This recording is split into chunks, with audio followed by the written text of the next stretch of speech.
Njengamanje siphethe umphathi okuyena ophethe umlazi gospel choir the original osihlanganisile namhlanje. Mhlonishwa siyakubingelela. Siyaphila bhuti njani? Sikhona ngana kwethu mfethu mhlawumbe abantu bakubone ethombeni bakubone kuma post insizwa enkulu ephethe umlazi gospel choir uba. Yeah, igama uThemba Radebe. Mphuma eGoli kodwa manje sengumuntu waseThekwini ngoba sengazi nesizulu yabona. So I'm adopted and favored by God's grace.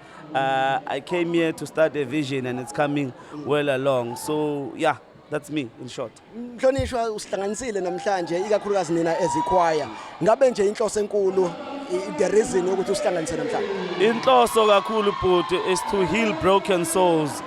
We do make shows away at town, but I felt that we must do a homecoming because angithi bayasho bathi icala kuwe imvuselelo. So that's why we call it homecoming. So that we start here so that masesahamba abantu bahambe bayazi ukuthi sayicala la ekhaya. So inhloso kakhulu ukuvuselela imimoya ephukile la ekhaya.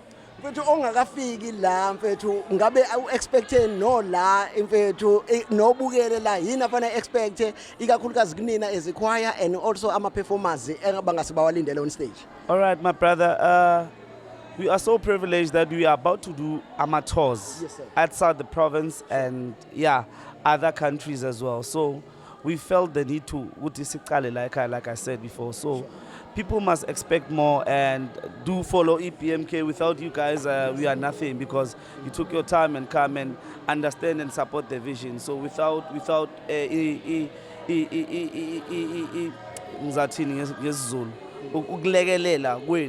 so we are nothing. So Ababugel, let them like and subscribe to your channel and support and follow your page as well because without them we are nothing. And to those who are at home who are wanting to know more about the page or Tina as the original, they must follow us in our social media to get more information because yabona sisapherformance yoshintsha angifuni ukumosha isikhathi but all I can say uNkulunkulu sabalekile kakhulu. No mfowethu asingakubambezeli ngana kwethu nisinifisela okuhle kodwa kulomcimbi. Siyabonga uNkulunkulu anibusise. Siloke sibacosha njalo sibone ukuthi ngabe ubani abanye abazoperforma la ngoba sibone ithi line up yinhle kakhulu and kushube ngempela kujuluke kumanzi njengoba babona bawulungisa basazobuya basenzele into ecokeme.